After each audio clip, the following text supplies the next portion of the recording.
రాజమండ్రి రూరల్లో బేసికల్గా అక్కడ కాన్స్టిట్యున్సీలో ఉన్నటువంటి క్యాస్ట్ ఫ్యాక్టర్స్ కానీ ప్రీవియస్ పార్టీ మా పార్టీలో ఉన్నటువంటి బలాలు బలహీనతలు, అవతల పార్టీలో ఉన్న బలాలు బలహీనతలు ఇవన్నీ బేరీ చేసుకుని అవి మనం మైక్ ముందు మాట్లాడుకునేవి కాదు, టీవీలో చెప్పేవి కాదు. నా వ్యూహాలు నాకు ఉంటాయి. గోరంట్ల బుచ్చయ్య చౌదరి హవా తగ్గించి చెక్ పెట్టగలరా? హవా తగ్గించాల్సింది ఏంటి? ఆయనకంటే హవా పెంచుకోవడానికి మనం ప్రయత్నించాలి తప్ప ఆయన తగ్గిస్తేనే కదా మీకు పెరిగేకి. ఆయన తగ్గాల్సిన పనే ఉంది. ఆయనకంటే ఇంకొక అడుగు బాగా పనిచేస్తున్నాడు అనిపించుకుంటే సరిపోద్ది కదా. సరే అనిపించుకో, అది మీరు తగ్గడం అనుకోవచ్చు, అని నేను అనుకోను. ఒకరిని తగ్గించి మనం ఎదగక్కర్లా, మన ఎదుగుదల మనది. మనం ఎదగడం ఆయన తగ్గితేనే మీరు ఎదుగుతారు. త్వరలో కార్పొరేషన్ ఎన్నికలు రాబోతున్నాయి కదా. రాజమండ్రి కార్పొరేషన్ మీ ప్రభుత్వంలో ఎన్నికలు కూడా నిర్వహించలేదు. ఇంతవరకు అయింది రాజమండ్రి కార్పొరేషన్లో వైఎస్ఆర్ కాంగ్రెస్ పార్టీ ఆవిర్భావం తర్వాత జెండా ఎగరేలో మీ పార్టీ ఇంతవరకు అయింది కూడా.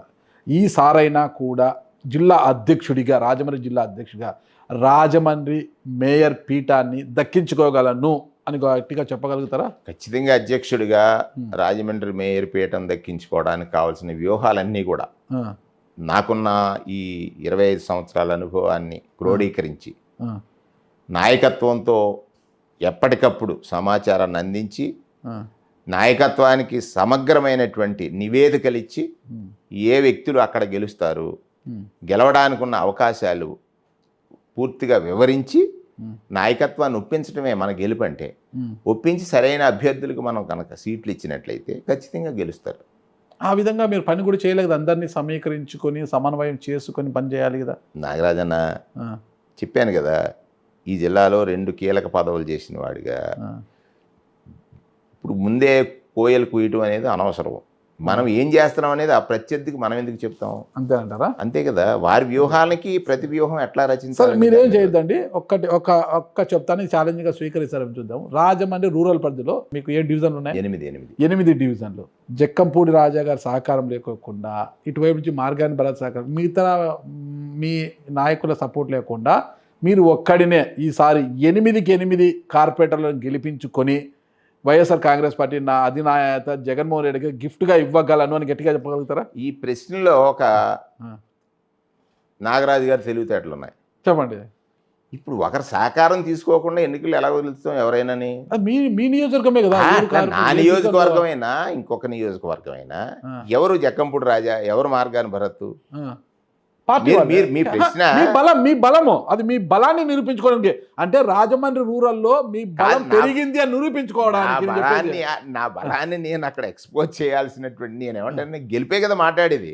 అది ఎవరు బలం తీసుకుంటామో ఎలా చేస్తాము అనేది అని నేను ఆ గెలుపుతో బలాన్ని నిర్ధారించే అంశం కదా. మీరు ఒక్కటే దేనికి బలాన్ని నేను గెలిపించుకొచ్చాను, 8 గెలిపించుకొచ్చాను శక్తిలా నేను ప్రయత్నం చేస్తాను. దానికి నేనేమంటానంటే, మీ ప్రశ్న గెలవడం కోసం ఎవరు అవసరం ఉంటే వారినే ఉపయోగించుకోవాలి. మీరు అనేది ఏంటంటే ఇద్దరిని ఉపయోగించుకోకుండా చెయ్యాలనే దాన్ని నేను ఒప్పుకోను. రాజకీయాల్లో మేము అందరం కలిసి ఉన్నాం కదా, మళ్ళీ ఆ కాంట్రవర్సీ మేము ఎందుకు తీసుకుంటాం? వేణుగారు ఇవాళ ఒంటరిగా గెలుస్తానన్నాడు, మీరు అన్నారు, గెలిచారా? ఆ ప్రశ్న నాకు అర్బన్ లో బిజీగా ఉంటారు. జక్కంపూడి గారిని తీసుకోవచ్చు, మార్గాని భర్త గారిని తీసుకోవచ్చు, అక్కడ రోజు సూర్యప్రకాష్ గారిని తీసుకోవచ్చు, అవసరమైతే ఈ పార్టీలో లేని అనేక మందిని నేను తీసుకోవచ్చు. గెలుపు కోసం ఏం చేయాలనేది అన్నీ చేస్తాను. నేనేమంటానంటే రిజల్ట్ కదా మాట్లాడాల్సింది. రిజల్ట్ ఓరియంటెడ్గా పనిచేయాలి తప్ప ఇక్కడ మన సామర్థ్యానం కోసం వెళ్ళి హిట్ అయిపోయి నేను గొప్పవాడిని అని అంటాం, దెబ్బలు తగులుతాయి. అంతే అంటారా? అది నేను చేయను కదా. ఓకే. ఈ 2029లో మీరే పోటీ చేస్తారు? 100% రాజమండ్రి రూరల్ నుంచి 100%. మరొకసారి జగన్మోహన్ రెడ్డి గారు నన్ను అక్కడికి పంపించారు. నేను కష్టపడి పనిచేస్తున్నాను, ఎక్కడ నా పనిలో లోపం లేదు. ఆయన సీటు నాకు ఇస్తారు, ఇస్తే పోటీ చేస్తాను, పోటీ చేస్తే గెలుస్తాను. ఖచ్చితంగా. నాకు అర్థం కాలేదు, మీరు చెట్టిబల్య సామాజిక రామచంద్రాపురం నుంచి పోటీ చేసి మంత్రి అయ్యారు. ఇప్పుడున్న వాసంశెట్టి సుభాష్ చెట్టిబల్య సామాజిక వర్గం, ఆయనకు రామచంద్రాపురం నుంచి గెలిచే మంత్రి అయ్యాడు ఈరోజు. కానీ గతంలో మీ పార్టీలో ఉన్న నాయకుడు కొన్ని ఇష్యూస్ వల్ల బయటికి పోయి ఆ పార్టీలోకి వెళ్ళారు, మంత్రి అయిపోయారు. ఏంటి మీ ఇద్దరి మధ్య ఈ చెట్టిబల్య గొడవ ఏంటి? జీవో అంటారు, జీవోకి మెమోకి తేడా తెలియనోడు మనకు మంత్రి అంటారు మీరు. ఆయన చెట్టిబల్యాల అంశం కోసము కేసీఆర్కి పోయి లెటర్ ఇచ్చారు, వాళ్ళంతా కూడా హైదరాబాద్లో మీటింగే పెట్టారు. ఏంది అసలు, ఏం గొడవ జరుగుతుంది? అసలుకి చెట్టిబల్య గౌడ అవన్నీ ఉపకులాలే అని అంటారు. సో ఈ సబ్జెక్ట్ ఏంటి, ఇదేంటి మీ ఇద్దరి మధ్య గొడవ? మా ఇద్దరి మధ్యలో గొడవ లేదు. ఇది ఆ, సెట్టిబల్జీ సామాజిక వర్గానికి కొన్ని యథార్థాలు చెప్పాల్సినటువంటి అవసరం ఉంది. ఆ, యాజ్ ఏ ఫార్మర్ మినిస్టర్ ఆ, ఆయన ఏదో ప్రయత్నం చేశాడు. ఉమ్, సెట్టిబల్జీలో నేను ఉమ్, జియో నెంబర్ 6 తీసుకొచ్చాను, నేను గొప్ప కార్యక్రమం చేశానని. అది గొప్ప లేకపోతే నష్టమా అనేటువంటిది సెట్టిబల్జీలు నిర్ణయించుకోవాల్సినటువంటి అంశం. ఉమ్, ఇక్కడ నేనేమంటానంటే అంతవరకు ప్రాబ్లం లేదు. నేను సెట్టిబల్జీలకి అన్యాయం చేసేసాను అనేటువంటి ఒక పదం వాడాడు. వాస్తవాలు చెప్పాలి కదా. నేనేమంటానంటే అదే మీరు చర్చిందాం రండి ఒకసారి. ఎవరు వాస్తవం చేశారు, ఎవరి వల్ల నష్టం వచ్చింది, ఎవరి వల్ల లాభం వచ్చింది తెలియదు. నష్టం వస్తే మనం సెట్టిబల్జీలకి అప్లై చెప్పిస్తాం, తప్పలేదు. నేనేమంటానంటే జియో నెంబర్ 16 ఉమ్, ఇది వాస్తవంగా 97లో ఏ డేట్లో వచ్చిందో మీ దగ్గర ఉంటుంది నాకు తెలిసినంత వరకు. ఓకే, 97లో జియో నెంబర్ 16 అని గౌతుల అచ్చన్న గారు రాజకీయాల్లో ఈ ఉపకులాలని కలుపుతూ శ్రీశైన, యాత, ఈడిగ, సెట్టిబల్జ, గౌడ అనేటువంటి ఒక జీవోని తీసుకొచ్చారు 97లో. 1997 దిస్ ఈజ్ ది జీవో. ఏమంటే ఈ జీవో ఇది జీవో 1997 అంటే 19/6/97లో జీవో నెంబర్ 16. ఇందులో గౌడ్, సెట్టిబల్జ, ఈడిగ, శ్రీసేన అంటే ఎక్కడైతే గీత ఉపకులాలు ఉన్నాయో ఆ ఉపకులాలన్నీ కూడా ఉంటే లచ్చన్న గారు చేసిన పోరాటం ఏంటి, రాజకీయపరమైనటువంటి ప్రాబల్యాన్ని పెంచాలంటే ఈ ఉపకులాలు కలిస్తే జరుగుతుంది అనేటువంటి ఒక మహదాశయంతో చేశాడు ఆయన. అదే సమయంలో ఈ ప్రాంతానికి చెందినటువంటి కొంతమంది సెట్టిబల్జ పేరుని సెట్టిబల్జగానే ఉంచాలి, ఈ జీవోని మేము స్టే చేయమని కోర్టుకు వెళ్ళటం జరిగింది. You got my point. కోర్టుకు వెళ్ళారు. అప్పటి నుంచి చంద్రబాబు నాయుడు గారు ముఖ్యమంత్రి. అప్పుడు 90 ఏళ్ళు ఆయనే కదా ముఖ్యమంత్రి. చంద్రబాబు నాయుడు గారు ఆయన తెలివైన రాజకీయ నాయకుడు కాబట్టి ఇచ్చాడు. మళ్ళీ దాన్ని ఫ్లైఓవర్లో పెట్టేశారు. 97 నుంచి ఈ సమస్య 2000 ఎప్పుడండి 25 వరకు 26 వచ్చింది. 25 ఇది 26 వచ్చింది. 25 వరకు ఈ సమస్య రాలా. సెట్టిబల్జ పేరు గౌడ అనే సమస్య రాలా. దీంట్లో ఈ ప్రభుత్వం వచ్చిన తర్వాత ఇది ఎప్పుడు 11/9/2025 ఇది వచ్చినటువంటిది. ఇది జీవో నెంబరు 6 ఇది.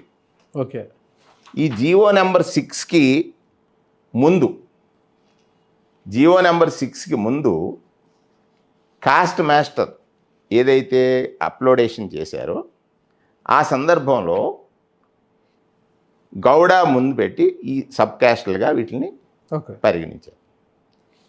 మాకున్న ఇది ఏంటంటే ఈ 6 రాకముందు ఈ మంత్రి గారు హైదరాబాదులో ప్రైమ్ 9 టీవీకి ఒక ఇంటర్వ్యూ ఇచ్చారు. జూన్ మాసంలో ఇంటర్వ్యూ ఇచ్చినప్పుడు ఆయన ఏం చెప్పారు, జియో నెంబర్ 16 అనేది మా హక్కు, ఖచ్చితంగా జియో నెంబర్ 16 గౌతుల అచ్చన్న గారు ఇచ్చినది. గౌతుల అచ్చన్న గారు తెచ్చినటువంటి జియో నెంబర్ 16 మా హక్కు కాబట్టి అమలు చేయాలి. సో ఎందుకు అమలు చేయాలని ఆయన చెప్పారు, హైదరాబాద్ వెళ్ళినప్పుడు హైదరాబాద్లో కేసీఆర్ గారు ప్రభుత్వం వచ్చినప్పుడు 27 కులాలు బీసీ స్టేటస్ నుంచి తొలగించబడ్డాయి. 27 కులాలు. ఎందుకని, వాళ్ళు నీళ్లు నియామకాలు అనేటువంటి ఒక నినాదంతో వెళ్ళినప్పుడు వాళ్ళు బీసీ స్టేటస్ నుంచి తొలగించారు. అది ఎప్పుడు జరిగింది, 2014లో జరిగింది. 14లో ప్రభుత్వం వచ్చిన కొత్తలో కేసీఆర్ గారు దాన్ని తొలగించినటువంటి ఇవన్నీ అవే సందర్భం. ఈయన హైదరాబాద్ వెళ్ళినప్పుడు అక్కడ ఉన్నటువంటి హైదరాబాద్ సెట్టిబల్జ సంఘీయులందరూ మాకు ఈ సమస్య ఉంది అన్నప్పుడు ఈ జీవో నెంబర్ 16ని అమలు చేస్తే మనకి ఇది సమస్య పోద్ది అనేటువంటి మాట చెప్పారేమో అని ఇక్కడికి వచ్చిన తర్వాత ఈయన జూలై 23 ఐ థింక్ అప్పటి వరకు ఈ సమస్య రాలే. జూలై 23, 2025 అప్పటి వరకు ఈ సమస్య రాలే. సెట్టిబల్లి చేయక ముందు గౌడ అని చేర్చి వచ్చింది. అంటే జీవో నెంబర్ 16 అమలు అవుతుంది అనేటువంటి ఒక భావన వచ్చిన తర్వాత మరలా అమలాపురంలోనే సెట్టిబల్లిలో ఒక తిరుగుబాటు వచ్చింది. దీన్ని మేము యాక్సెప్ట్ చేయము. అప్పుడు వైఎస్ఆర్ కాంగ్రెస్ సెట్టిబల్లిగానే ఉండాలి, యాక్సెప్ట్ చేయము. అది ఎప్పటి నుంచో ఉంది, ఇప్పుడు అమలు అవ్వలేదు కూడా. మేము అమలు అవ్వడానికి వీలు లేదనేటువంటిది చెప్పారు. ఈయన ఒకరోజు ఏమన్నారంటే ఇది టెక్నికల్ ఇష్యూ తొందరగా అయిపోద్దని చెప్పారు. టెక్నికల్ ఇష్యూ తొందరగా అయిపోద్దని చెప్పారు. ఇదిగో 2015 అండి, 11/3/2015లో హైదరాబాద్లో ఈ సెట్టిబల్జా కులాన్ని బీసీ స్టేటస్ నుంచి తీసేశారు. ఓసీలో కలపడం కాదు, ఇది బీసీ స్టేటస్ ఇవ్వలే. ఇది ఇది ఇది ఇది ఈ జీవో అయిపోయిన తర్వాత ఈయన చెప్పింది ఏమిటి, ముందేమో టెక్నికల్ ఇష్యూ అన్నారు. నేను అబ్జర్వ్ చేశాను, ఇదేం టెక్నికల్ ఇష్యూ అంటున్నారు, అది అయిపోద్దులే అని నాకు కూడా ఎవరో ఫోన్ చేశారు. టెక్నికల్ ఇష్యూ వచ్చి ఉంటుందిలే, అయిపోద్దులే అని నేను కూడా చెప్పాను. రెండోసారి ఈయన ఏం చేశారంటే టెక్నికల్ ఇష్యూ అన్న తర్వాత నేను సోషల్ వెల్ఫేర్ మినిస్టర్తో మాట్లాడాను, అయిపోద్దని ఒకసారి ఒక స్టేట్మెంట్ వచ్చింది ఈనాడు పేపర్లో. ఇదేంటి సోషల్ వెల్ఫేర్ మినిస్టర్ కాదు కదా, దీనికి బీసీ వెల్ఫేర్ మంత్రి కదా అని నేను అనుకుంటాను. సర్లే ఏదో అవును, భాషలో చిన్న చిన్న ఇది ఉన్నా మనం పెద్ద పట్టించుకోకర్లేదు దీన్ని. ఈ జీవో 16 వచ్చిన తర్వాత అయిపోయింది. జీవో 16 వచ్చిన తర్వాత వీరేం చేశారంటే వేణుగోపాలకృష్ణ ఒక మెమో వచ్చింది. మెమో అనేది ఎవరు జారీ చేస్తారు, ఆఫీసర్లే కదా. జీవో అనేది మినిస్టర్ జారీ చేస్తారు, ప్రభుత్వం నుంచి వచ్చేది. ప్రభుత్వంలో భాగం మంత్రి అంతే. నేను జీవో నెంబర్ 25 అని ఒక జీవోని తీసుకొచ్చాను. ఆ రోజు మీరు కూడా నాతో మాట్లాడారు.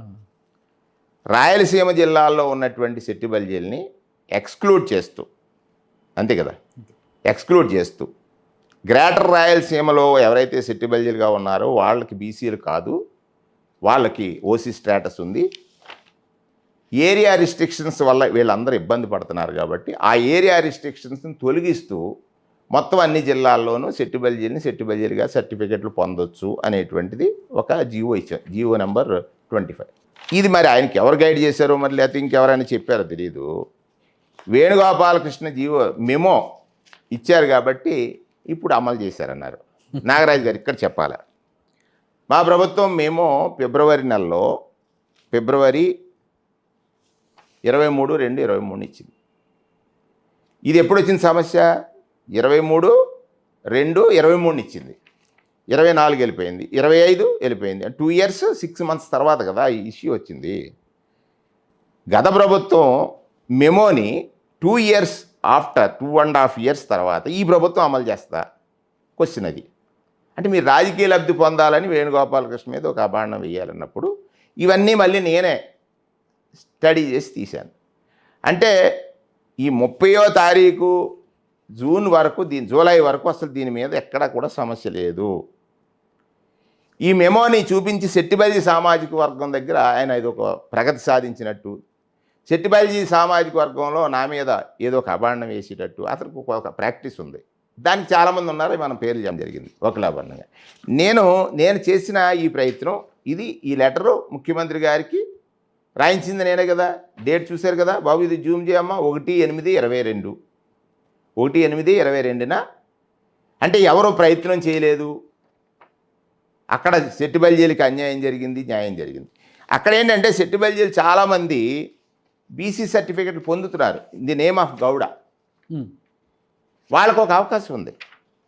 కేసీఆర్ గారు తీసుకున్నా కూడా అక్కడ ఉన్నటువంటి గౌడ సోదరులు మాకున్నటువంటి పాత పరిచయాలతో వాళ్ళు కూడా పొందుతున్నటువంటి సందర్భం ఉంది. ఇక్కడ వారేమంటారంటే మేము సెట్టిబల్జా కార్పొరేషన్ పెట్టాము, మీరేమో దాన్ని 5 కార్పొరేషన్లు పెట్టారన్నారు.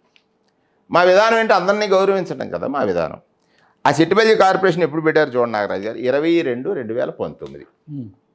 ఎలక్షన్ ఎప్పుడండి, ఏప్రిల్ మే అంటే మార్చిలోనే కదా నోటిఫికేషన్. ఈ సెట్టిబల్జీ కార్పొరేషన్ ఎప్పుడు సీట్లో కూర్చోలేదు ఆయన, అది కూడా అడిగాను నేను. విమర్శ చేసేటప్పుడు మనం ఏం చేసామనేటువంటిది ఒకటి ఉండాలి. మీరేదో ఆఫీస్ ఇచ్చారు, లేకపోతే బీసీ కార్పొరేషను లోన్లు ఇవ్వలేదు, ఇటువంటి మాటలు ఎక్కువ మాట్లాడేస్తూ ఉంటారు. నేను ఏదో కొత్తగా వచ్చాడు, మంచిది, మనకి సామాజిక వర్గానికి ఒక మంచి చేయాలనేటువంటి తపన ఉన్నప్పుడు దాన్ని స్వాగతించాల్సినటువంటి అవసరం మరి ఉందనేటువంటి ఈ క్రమంలోనే ఈ వనభోజనాలు ఎక్కడి నుంచి వచ్చినాయి? అది అతను వనభోజనాలు ఆ రోజు జరిగినటువంటి ఇదిగో మీకు చూపించాను చూడండి. 37/25న ఈ కాస్ట్ మాస్టర్ ఇది వచ్చింది. 37/25 అప్పటి వరకు ఈ సమస్య రాలా. With full details I'm telling you. సరే, ఈ భోజనాలు, ఈ గొడవలు అమలాపురంలో అల్లర్లు జరిగాయండి. అమలాపురం అల్లర్లలో వీరు నిందితుడు. సరే, what ever reason I don't know, నాకు అది, నేను కూడా ఆ రోజు పోయింది లేదు. ఆ రోజు ఉన్నటువంటి సెట్టిబల్జీ సామాజిక వర్గానికి అక్కడ ఉన్న నాని అని ఒక అబ్బాయి ఉన్నాడు. ఆయన మొత్తం ఫ్యాక్ట్ చెప్పాడు కదా, ఈయన లేడు, ఎక్కడికో వెళ్ళిపోయాడు. ఆ రోజు ఎవరైతే సఫరర్స్ ఉన్నారో వాళ్ళందరికీ అక్కడ ఒక సామాజిక, నా కొలీగ్ మినిస్టరు ఎస్సీ, నా కొలీగ్ ఎమ్మెల్యే బీసీ, ఇద్దరు ఇల్లు అంటుకుపోతే నా సామాజిక వర్గం అని నేను పరుగు పెట్టేస్తే, ఒక ఇది పొలిటికల్ డ్రామా, పరుగు పెట్టేస్తే రాజకీయాలకు విలువ ఉండదు. నేను అక్కడికి చెప్పాను, ఎవరైతే ఆ రోజు నా దగ్గర చంద్రశేఖర్ అని తెలుగుదేశం నాయకుడే వచ్చాడు, తనని నెక్స్ట్ అరెస్ట్ లేకుండా అయిపోయాను 2030 ఆ తర్వాత. ఇందులో ఎంతసేపు ఏంటంటే సెట్టిబల్జీలు ఒక్కళ్ళే కాదు కదా, కాపులు సెట్టిబల్జీలు. ఒకసారి మీరు ఆ క్రైమ్ లిస్ట్ తీసుకుంటే ఈక్వల్గా ఉంటారు నెంబరు ఆ కేసుల్లో. కాపులు సెట్టిబల్జీలు ఈక్వల్గా ఉంటారు. అమలాపురం అంబేద్కర్ నేమ్ పెట్టినప్పుడు చేసినటువంటి అల్లర్లు ఈక్వల్గా ఉంటారు. సో నేను దాంట్లో ఎవరు రాలేదని, ఈ తినొచ్చారు, ఈ అబ్బాయి ఏదో నేను చేశాను అన్నాడు. సరే, అది వాట్ ఎవర్ రీజన్, అప్పుడు మేము మాట్లాడడానికి అది అంత ఇది కాదు. తనకి ఏదో పోలరైజ్ అయ్యారు, వనభోజనాలు పెట్టారు, జనాలు వచ్చారు, జనాలు చూశారు, ఆ సీట్ ఇచ్చారు, సీట్ ఇచ్చిన తర్వాత మంత్రి అయ్యారు. దాన్ని మనం we're welcoming it. But at the same time ఇక్కడ పోటీ ఎవరు చేశారు? ఆయన ఎవరి మీద పోటీ చేశాడు? పిల్లి సుభాష్ చంద్రబోస్ గారి కుమారుడు పిల్లి సూర్యప్రకాష్ అనుకుంటా. ఎస్. నేను ఎక్కడ పోటీ చేశాను? రాజమండ్రి రూరల్. అది కేవలం నా మీద విమర్శ చేస్తాడు. నిన్న మొన్న తోట తిరుమతులు కూడా అదే క్వశ్చన్ వేసాడు, నువ్వు ఎవరి మీద పోటీ చేసావు, ఎవరి మీద విమర్శ చేస్తావు? 100 విమర్శలు చేయొచ్చు. సన్నాసుల రాజ్యం ఎక్కువ ఉన్నట్టుంది. నువ్వు సన్నాసి, నేను సన్నాసి అనుకున్నా. అది వాళ్ళిద్దరు అనుకున్నా. దాంట్లో నేను I don't want to comment అది. I don't want to comment. అతను ఏదో కామెంట్ చేశాడు. వచ్చిన మొదట్లోనే ఒక టెంపుల్కి వెళ్ళాడు, 1000 కోట్లు అవినీతి జరిగిపోయింది ఇక్కడ అన్నాడు. నేను భక్తుడిని అంటే there is no definition for bhakti. మనసులో అదే క్షణమాత్ర స్మరణం చేత భగవంతుడు అనుగ్రహిస్తాడనేటువంటిది నమ్ముతాను నేను. క్షణమాత్ర స్మరణం అంటే అలా తలుచుకుంటే చాలండి. ఇక్కడికి వచ్చిన తర్వాత నాకు అంతర్వేదిలో నేను జడ్పీ చైర్మన్ చేసినప్పుడు చాలా రిఫార్మ్స్ చేశాను. ఇక్కడ కూడా చాలా రిఫార్మ్స్ చేశాను. చేసినటువంటి సందర్భాలు కొంతమందికి అక్కడ కెట్టదు. మీరు చెప్పారు కదా, కొత్తగా వచ్చాం, మనం ఏదో గొప్పగా చేస్తే ఒప్పుకోరు. అది నాకు తర్వాత అర్థమైంది. గొప్పగా చేయడానికి అక్కడ ఉన్నటువంటి లోపాలు ఏమిటి, ఆ లోపాలు సరిదిద్దడానికి మనం ఏం చేయాలో చేసాం. ఏదో బేస్లెస్ కామెంట్స్ చేయటం,